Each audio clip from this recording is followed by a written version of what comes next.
Hello everyone, welcome to people's academy में आपका स्वागत है। डियर स्टूडेंट्स, इस वीडियो में मैं डिस्कस करने जा रहा हूँ बीए एलएलबी कश्मीर यूनिवर्सिटी का एंट्रेंस पेपर बीए एलएलबी जो कि एग्ज़ाम होने वाला है 11 जुलाई को। एंड मैं आपको बता दूं, अगर आप एंट्रेंस के लिए इस बार अपेयर हो रहे हैं तो ये वीडियो आपके लिए बहुत इंपॉर्टेंट है। इसमें हम बहुत सारे इंपॉर्टेंट क्वेश्चंस को डिस्कस करेंगे और उसके साथ साथ बहुत एक्स्ट्रा इन्फॉर्मेशन को भी डिस्कस करेंगे। तो चलिए शुरू करते हैं। ले चलता हूं मैं आपको क्वेश्चन पेपर पे। ये क्वेश्चन पेपर जो है 2021 का है। ओके, जो कश्मीर यूनिवर्सिटी ने 2021 में बीएलएलबी का एंट्रेंस एग्जाम लिया है, तो ये वही क्वेश्चन पेपर है। So let's go to the question paper and see के क्या है हमारा पहला क्वेश्चन। तो जैसा कि आप स्क्रीन देख पा रहे हैं, ये है हमारा question paper entrance test 2021 school of law BA LLB. Okay, तो चलते हैं हम अपने क्वेश्चन नंबर 1 पे। तो ये है हमारा आज का पहला क्वेश्चन। मैं आपको पहले बता दूं कि ये जो एंट्रेंस एग्जाम होता है इसमें 60 क्वेश्चन का पेपर आता है। एंड ये क्वेश्चन डिफरेंट सब्जेक्ट से होते हैं। कुछ क्वेश्चंस आपके रीजनिंग से होते हैं, कुछ क्वेश्चन आपके इंडियन कॉन्स्टिट्यूशन से होते हैं, कुछ क्वेश्चन आपके ज्योग्राफी से भी पूछे जाते हैं। तो ये मिक्सचर होता है 60 क्वेश्चन का। तो चलिए देखते हैं पहला क्वेश्चन। तो क्वेश्चन हमारा रीजनिंग सेक्शन से है। If social is coded as UQEKCN, how will animal be coded. तो मैं आपको बता दूं, इसका आंसर जो है कुछ इस तरह से है कि ये पैटर्न जो है इसमें 1 अल्फाबेट मिसिंग है। जैसे ST है मिसिंग, देन U है। ऐसे ही OP मिसिंग है, देन Q है। इसी तरह से CD मिसिंग है, देन E है। तो ये पैटर्न 1 लेटर मिसिंग का है। तो हमें अब बताना है कि एनिमल कैसे कोडेड होगा। तो सिंपल सी बात है कि A अगर है तो B मिसिंग होगा तो C होगा। तो यहाँ पे ये भी हमारे पास आ रहा है, ये भी आ रहा है। तो चलिए देखते हैं फिर से। उसके बाद N हमारे पास है। N अगर है तो N के बाद क्या आता है? O मिसिंग है, P आएगा। तो CP जिसको होगा, यानी कि CPKOCN। तो ये 1 लेटर मिसिंग वाली सीरीज है। तो ये इसका करेक्ट ऑप्शन है, ऑप्शन नंबर डी। चलते हैं हम अपने नेक्स्ट क्वेश्चन पे। In a military secret service, southeast is written as north, northeast is written as west, and so on. What will be west written as? तो मैं आपको बता दूं, ये कुछ पैटर्न इस तरह से है। ये अगर हमारा नॉर्थ है, ये साउथ है, ये ईस्ट है और ये वेस्ट है। ये हमारा नॉर्थ ईस्ट है, नॉर्थ ईस्ट। ये हमारा साउथ ईस्ट है। ओके, तो यहां से ये क्वेश्चन में हमें बता रहा है, फिर से आप समझना, कि जो साउथ ईस्ट है उसको नॉर्थ लिखा गया है। तो साउथ ईस्ट ये है, ये पॉइंट, इसको लिखा गया है नॉर्थ। इट मींस ये हमारा जो एंटी क्लॉकवाइज चला है, यहां से यहां तक ये 45 डिग्री है, यहां से यहां तक ये 90 डिग्री है। तो ये बन गया 135 डिग्री। इसी तरह से एंटी क्लॉकवाइज फिर से ये चला है। मैं आपको बता दूं, जब दूसरी एग्जांपल ये दे रहा है कि north east return as west, तो ये है नॉर्थ ईस्ट। यहां से यहां तक 45 डिग्री, यहां से यहां तक 90 डिग्री। नॉर्थ ईस्ट जो है ये वेस्ट लिखा गया है। तो फिर से 135 डिग्री का एंटी क्लॉकवाइज टर्न इस तरह से। ठीक है, पहले इस तरह से यहां तक आया, अब इस तरह से है। तो अब हमसे पूछता है कि वेस्ट कैसे रिटर्न होगा। तो वेस्ट में भी हमें एंटी क्लॉक 135 जाना है। ये हमारे पास है नॉर्थ, ये है ईस्ट, ये है वेस्ट, ये है साउथ। तो एंटी क्लॉकवाइज अगर हम 135 डिग्री जाएंगे तो वेस्ट से साउथ तक एंटी क्लॉकवाइज जाते हैं तो 90 डिग्री आता है। यहाँ से और 45 जाएंगे तो यहाँ पे पहुंचेंगे हम। तो ये हो गया 135 डिग्री एंटी क्लॉकवाइज। तो यहाँ पे क्या आता है? South east. तो सिंपल सी बात है कि 135 डिग्री एंटी क्लॉकवाइज टर्न हो रहा है। तो ये हमारे पास करेक्ट ऑप्शन इसका आ गया। इसकी एक्सप्लेनेशन वाली पीडीएफ भी मैं हमारे टेलीग्राम चैनल पे डाल दूंगा। आप टेलीग्राम चैनल को सर्च कर सकते हैं पॉलिटिकल साइंस एकेडमी के नाम से, लिंक में डिस्क्रिप्शन में डाल दूंगा, तो आप देख सकते हैं उसको। चलते हैं नेक्स्ट क्वेश्चन पे। क्वेश्चन 3 हमारे पास है, if a person is standing at the 6th number in the Q from both ends, the total person in the Q R. अगर कोई ऐसा पर्सन है जो राइट से जाते भी 6 नंबर पे आता है और लेफ्ट से जाते भी 6 नंबर पे आता है, तो पहले हम राइट से चलते हैं। 1 2 3 4 5 6, ये है वो पर्सन जो राइट से जाते हुए 6 नंबर पे आता है। अब लेफ्ट से हम जाते हैं 1 2 3 4 5, फिर से आ गया ये 6।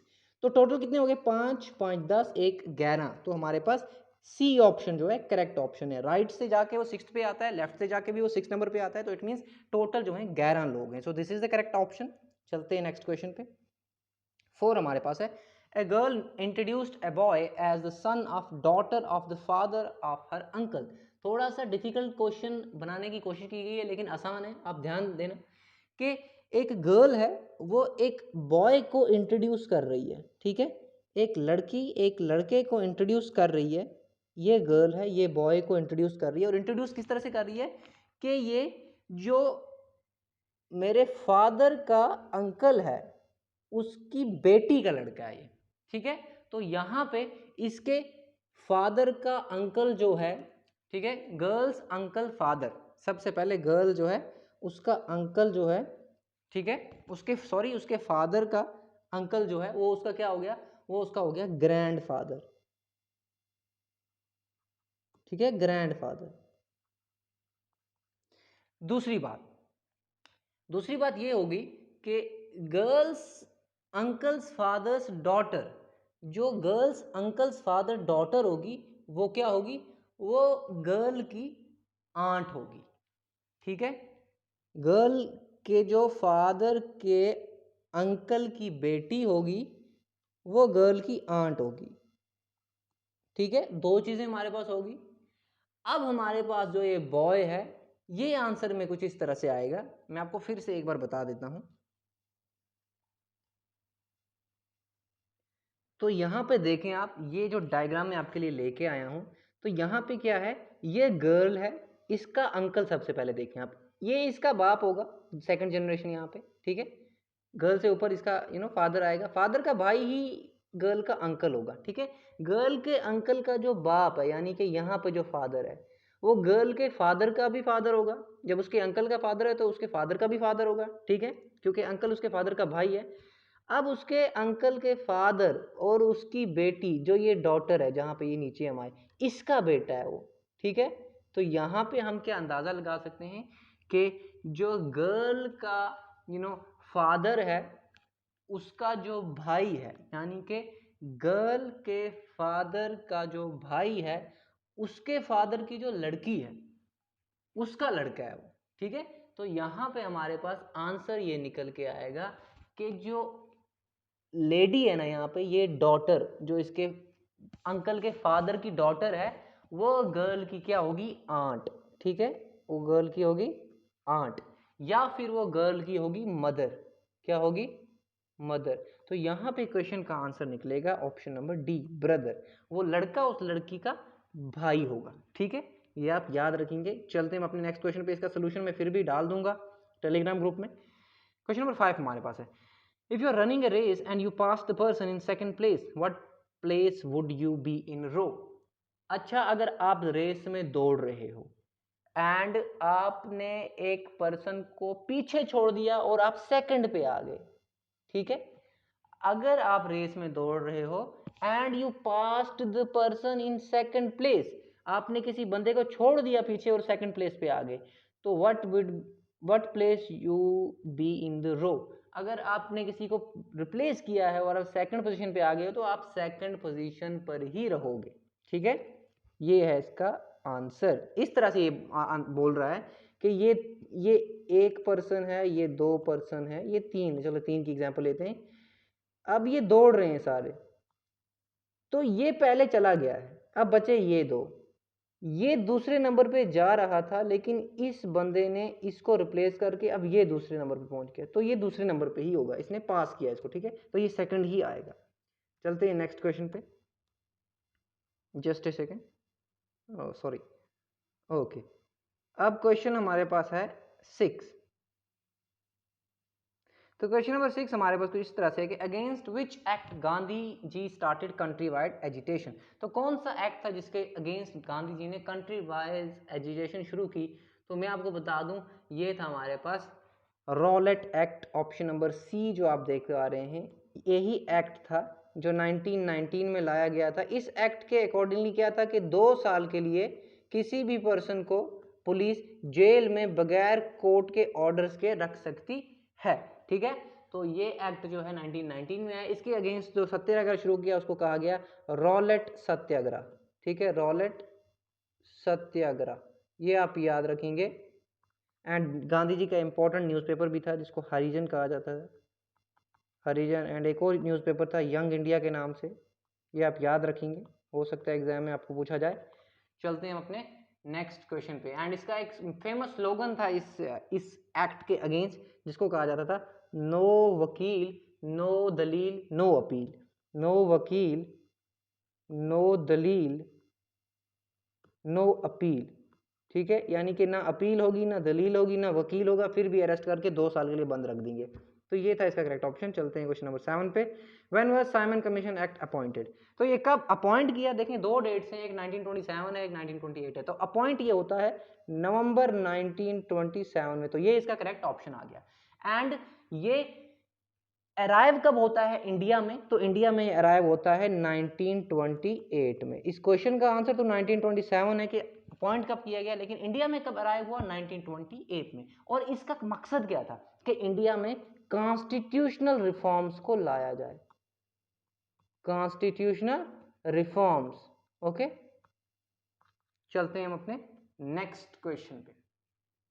एंड मैं आपको एक और चीज बता दूं, ये साइमन कमीशन जो था इसको बायकॉट किया गया था सिर्फ इस वजह से कि इसमें कोई भी इंडियन मेंबर नहीं था, कोई इंडियन मेंबर नहीं था। ये 7 मेंबर कमीशन थी, लेकिन इसमें इंडियन कोई भी था, इसलिए इसको इंडिया वालों ने बायकॉट किया। ये इसका करेक्ट ऑप्शन है, ये याद रखना। चलते हैं क्वेश्चन नंबर 8 पे।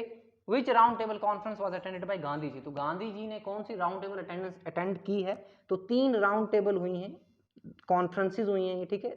There were 3 round table conferences and Gandhi ji ने second round table conference attend की थी। एंड फर्स्ट वाली जो थी वो मोस्टली बायकॉट की गई थी, ठीक है, वो मोस्टली बायकॉट की गई थी। एंड एक पर्सन ऐसे थे जिन्होंने तीनों राउंड टेबल कॉन्फ्रेंसेस अटेंड की, तो उनका नाम मैं आपको बता दूं, B R Ambedkar. B R Ambedkar was the person who attended all the 3 round table conferences. इनको कहा जाता है father of Indian constitution, father of Indian constitution. Okay, I hope this is making sense. चलते हैं हम अपने नेक्स्ट क्वेश्चन पे। 9 question हमारे पास है। Who was the first governor general of independent India? तो इंडिपेंडेंट इंडिया की हम बात करते हैं तो फर्स्ट गवर्नर जनरल का नाम है हमारे पास राजगोपाल आचार्य। ऑप्शन नंबर बी जो आप देख पा रहे हैं, sorry who was the first governor general of independent India? तो ऑप्शन नंबर डी जो है ये हमारे पास यहाँ पे आंसर आ जाएगा, क्योंकि राजगोपाल आचार्य पहले इंडिपेंडेंट इंडिया के गवर्नर जनरल थे। सी राजगोपाल आचार्य, राजगोपाल आचार्य। एंड एक चीज और आपको मैं याद रखूं, लॉर्ड माउंटबेटन को लॉर्ड माउंटबेटन को बनाया गया गवर्नर जनरल,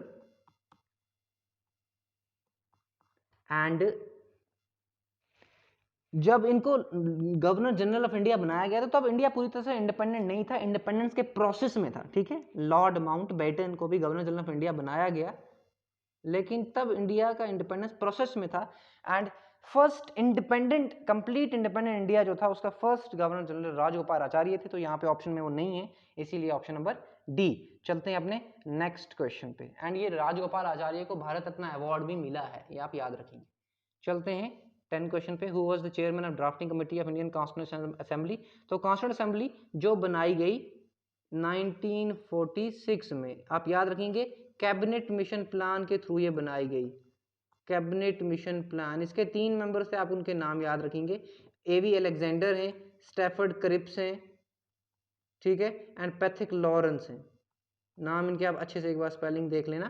तो ये 3 लोग थे जो कैबिनेट मिशन प्लान इंडिया लेके आए, जिसमें ये था कि इंडिया के लिए एक कॉन्स्टिट्यूशन असेंबली बनाई जाए जो कॉन्स्टिट्यूशन लिखेगी। तो इस कॉन्स्टिट्यूशन असेंबली की एक ड्राफ्टिंग कमेटी थी और उसके चेयरमैन थे B R Ambedkar, also known as father of Indian constitution. चलते हैं नेक्स्ट क्वेश्चन पे। क्वेश्चन नंबर 11 हमारे पास है, through which act was the system of separate electorate introduced in India? तो ये एक्ट हमारे पास 1909 का एक्ट, इसको कहा जाता है Indian council act, Indian council act 1909। एक और नाम दिया जाता है Morley Minto reforms, Morley Minto reforms, ठीक है। मॉर्ले जो उस टाइम पे थे सेक्रेटरी थे, एंड मिंटो जो थे ये हमारे पास वॉइस रॉय ऑफ इंडिया थे, ठीक है। वॉइस रॉय ऑफ इंडिया थे ये लॉर्ड मिंटो, इसलिए लॉर्ड मिंटो को कहा जाता है father of communal electorate. Lord Minto is known as father of Indian electorate, sorry father of communal electorate और कम्युनल इलेक्टोरेट। और कम्युनल इलेक्टोरेट था क्या? कम्युनल इलेक्टोरेट ये था कि मुस्लिम्स को मुस्लिम्स वोट करेंगे एंड हिंदूज को हिंदूज वोट करेंगे। तो ये है इसका करेक्ट ऑप्शन। चलते हैं नेक्स्ट क्वेश्चन पे। 12 हमारे पास, who played a vital role in integration of princely states. बिल्कुल 12th बेस क्वेश्चंस आ रहे हैं, 12th बेस पॉलिटिकल साइंस, ठीक है, 12th बेस पॉलिटिकल साइंस जो है एंड मोस्टली उसका पार्ट बी याद रखेंगे आप, इंडिया सिंस इंडिपेंडेंस जो है उससे क्वेश्चन आ रहे हैं। तो यहाँ पे क्वेश्चन क्या है कि इंटीग्रेशन ऑफ प्रिंसली स्टेट्स में किसने पार्ट प्ले किया? तो ये है सरदार वल्लभ भाई पटेल, ये आप याद रखेंगे। सरदार वल्लभ भाई पटेल जो हैं इनको कहा जाता है आयरन मैन ऑफ इंडिया,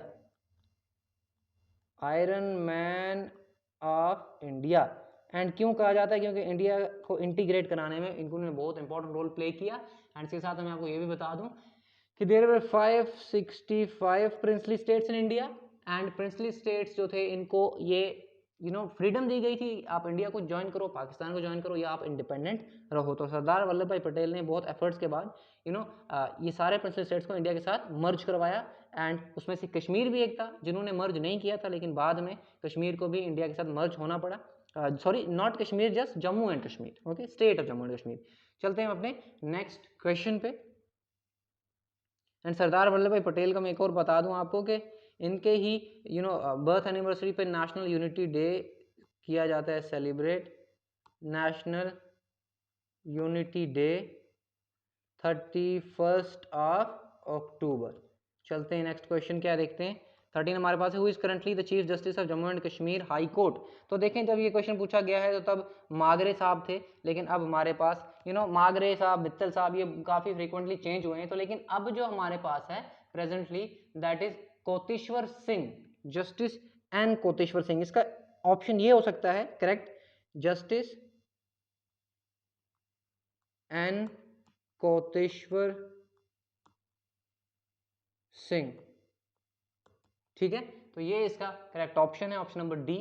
चलते हैं हम अपने नेक्स्ट क्वेश्चन पे। यही चीफ जस्टिस हैं आज J&K हाई कोर्ट के। क्वेश्चन नंबर 14 हमारे पास है, which party in recently elected concluded elections emerged victorious in West Bengal. तो थोड़ा पुराना पेपर है इसलिए वेस्ट बंगाल के रिगार्डिंग उस टाइम पे तृणमूल कांग्रेस जो है ममता बनर्जी की वो जीत गई थी इलेक्शन, ठीक है। ममता बनर्जी दीदी के नाम से फेमस है, ये याद रखेंगे आप। चलते हैं अपने नेक्स्ट क्वेश्चन पे। पार्टीज के सिंबल्स भी याद रख लेना आप, ठीक है। कम्युनिस्ट पार्टी ऑफ इंडिया का क्या है? सिक्कल है, कांग्रेस का हैंड है, बीजेपी का लोटस है, ये भी आप ध्यान में रखेंगे।